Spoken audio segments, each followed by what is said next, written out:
طالبان او پاکستاني ځواکونو په سپین بولدک دروازه کې نښته کړې. راپورونه وایي چې د سپین بولدک او چمن ترمنځ د تګ راتګ په دروازه کې د طالبانو او پاکستاني پوځیانو ترمنځ نښته شوې ده. شاهدانو ازادي راډیو ته وویل چې دا پیښه نن غرمه شاوخوا 12:30 بجې پیل شوه. په سپین بولدک کې د طالبانو یوې سرچینې وویل چې د دواړه خواوې پر یو بل ډزې کوي او په لړ کې یو شمېر پاکستاني ځواکونه او همداراز لارویان ټپیان شوي دي. خو طالب سرچینې وایي چې 2 پاکستاني ځواکونه وژل شوي او یو بل ټپي شوی. د طالبانو او پاکستان حکومتونه رسما تر اوسه پورې د دې نښتې په اړه څه نه دي ویلي. د سپین بولدک چمن پر دروازه د ورځې زرګونه کسان تګ راتګ کوي، خو اوس د جګړې له کبله بنده ده.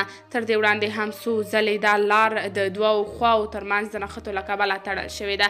افغانان تور لګوي چې له افغان مسافرو سره د پاکستاني ځواکونو ناوړه چلند د افغان او پاکستاني ځواکونو ترمنځ د نښتې د پارېدو سبب کیږي. د طالبانو یوې سرچینې شور نیوز ته ویلي دا طالب په تورخم دروازه د افغان میرمن سره د یو پاکستاني اهلکار په غلطه رویه سخت په قهر و او ځکه یې دغه عمل ترسره کړو. اوس پاکستاني لوري له طالبانو غوښتي چې هغه کس ورته لاس نیولی وسپاري چې په دوی یې ډزې کړي دي. د یاد طالب سرتیري دا کړنه د افغانانو او طالب فعالانو د تود هرکلي سره مخ شوې او ویلي دي چې پاکستان سره باید همداسې کار وشي ترڅو پر افغانانو د ظلمونو او د دوی د ځورولو څخه لاس واخلي. قدرمنو کتونکو تاسې د دې موضوع په هکله څه نظر لرئ؟ نظریات کمنټ کې شریک، ویډیو لایک او چینل سبسکرایب کړئ.